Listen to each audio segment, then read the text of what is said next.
So with 1027 just a couple of days away, it looks like some items are already starting to leak out. It looks like in this case, this looks like some stock images that are probably going to be also used on the back of the packaging. And what are we talking about today? Well, we're talking about the Transformers Studio Series Leader Class Rise of the Beasts Apelinq. Been looking forward to talking about this guy. So yeah, no surprise at all. This is a retool of the Transformers Studio Series Rise of the Beast Leader Class Optimus Primal. Looking good, I'll be honest with you. I know some people are kind of iffy about the robot mode, but we'll start, of course, with the ape mode, with the alt mode, because that's what we're more familiar with fictionally. And I think they did a really good job, in all honesty. They took what was the animation model, all the little different surface cues that make him different from Optimus Primal, and implicated it into that ape mode. What are those differences? Well, aside from a brand new head sculpt that's different from the Primal of the leader class counterpart, we have brand new shoulder pads that are much more armory kind of looking. I also like how it's asymmetrical. There's a little bit of a difference going on there with the left one from the right one, so I appreciate that. The shoulders, excuse me, not the shoulder, the forearm guards, which are much more of a bigger kibble and armor, those are different too from the Primal, so that's pretty awesome. You could also very much clearly see that he has different weapons, which are going to make obviously his pop-out battle blades that he had in the movie, which were a big feature with him, which we'll talk about in a moment, that are obviously going to play into his robot mode's weapons and everything. But that's what it looks like more or less that's changed on it. Just the shoulders, the forearms, and a brand new ape face. Looks like the rest of the body more or less is just a very well done redeco to kind of break up the differences of the details. Otherwise, it looks like it's pretty much the same tooling right down to the hands, the chest, and the lower body, feet and all. But I dig it. I think it looks really good. When you get into the robot mode, and that's where kind of the fandom is on the fence, because prior to us seeing this robot mode, the closest that we had to an idea of what Apelinq's robot mode was YOLO Park put out a very high-end model kit, their AMK Pro Edition, Pro X or something, and it gave us a Apelinq robot mode that clearly pulled from the early concept art of the movie, and it looked really good. Now, we didn't expect the toy to look anything like this, but it definitely gave us an idea of what potentially we could get. And the robot mode that we have with the actual toy here with Studio Series, some people feel, in all honesty, the head sculpt that's used here might as well very just be the battle mask for Optimus Primal. And it was just the alternate head that was on the tooling there on the mold, and they just decided to use that for Apelinq. I'd like to believe that that's not the case, and that's just kind of what it was from day one. But I mean, when you compare it to the animation model version, you do see similarities. They are there. But at the end of the day, what do we have that's different in the robot mode? A lot of the same things that transition from that of the ape mode, and it's that of the shoulders that now become the shoulders for the robot mode, looking really cool with that new armor design. The forearm guards that make the forearms here, again, looking really good. And of course, that brand new head sculpt that's now more of a battle mask. We have these weapons that now were originally as pop-up blades. Now they're handheld weapons on 5mm pegs.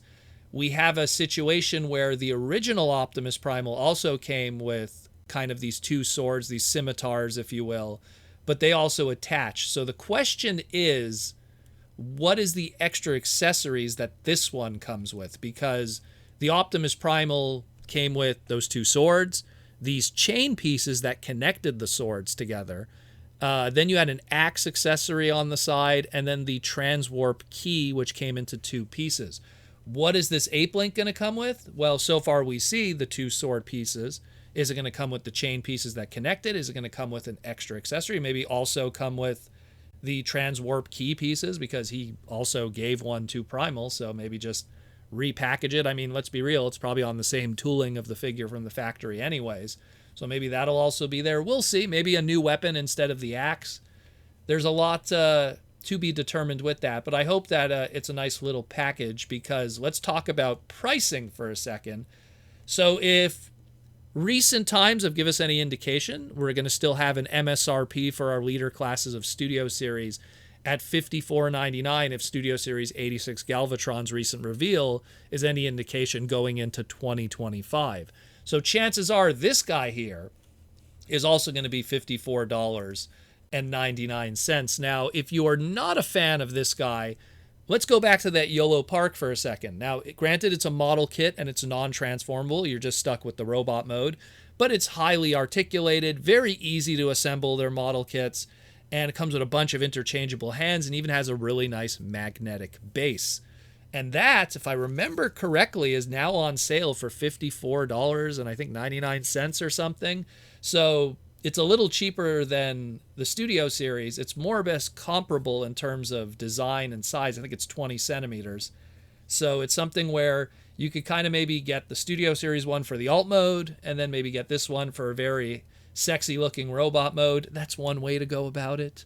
But, I'm just giving you guys options here if you're not too much of a fan of how the robot mode turned out. I mean, me personally, I think I kind of like it, but at the same time, I'm going to probably keep it in the beast mode anyways. And chances are, if the background that it comes with, because all the Studio Series come with those cardboard backgrounds, he's probably going to come with that big jungle planet background when he faced against Scourge and met his end. So I'm probably just going to kind of display it with that. So I'm kind of fine with the alt mode, and hey, the robot mode is just a nice little extra. But we will see. We will see what happens with that. Obviously, I get a feeling this might be one of those 10/27 reveals. We know that in 2 days from now, again this Sunday, 10/27, 2 days away, is going to be our Devastator reveal that we're going to have on Sunday. But Apelinq might be joining some others that are part of his casemates, like the Deluxe Class Dark of the Moon Q, the Deluxe Class Age of Extinction Concept Art Widowmaker, the Deluxe Class Transformers 1 Starscream, the Voyager Class Gamer Edition War for Cybertron Ironhide we didn't see, the Leader Class Age of Extinction Optimus Prime we didn't see, and that Mystery Deluxe Bumblebee movie Bumblebee listing. We don't know what the story is with that. So maybe we'll see some of those too. Maybe those will be held off for a future live stream or whatever. But Sunday we are going to be seeing Devastator. Maybe we'll be seeing this guy too. So stay tuned for that. Another thing we got to cover also is today is the final hours, the very last day for the Transformers 40th Anniversary Trading Card Kickstarter. So if you do want to get some unique items related to that trading card set that won't be available with the retail version, be sure to check out their Kickstarter and pick and choose and back what you want from that if you are interested. Otherwise, the retail version will be out afterwards. But I'll post the link in the description of this segment if you want to go back the Kickstarter. I believe there's only like 8 to 7 hours left. It's the last day today, so be sure to check that out if that's something that interests you. And the last thing we're going to say is, because it's Friday, tomorrow is the Transformer Slag podcast Saturday night live stream. We have a reveal also for a exclusive item at Baltimore for TFCon, so we'll also be revealing that tomorrow during the live stream, 8 p.m. Eastern Standard Time, 5 p.m. Pacific. Be sure to subscribe to the podcast and get your notification for when we go live tomorrow. But that's it, more or less. Again, thank you for listening to the Transformer Slag podcast. It's going to be a beautiful weekend here in our Transformer world. And I'll talk to you tomorrow in the very, very near future. Thank you for listening.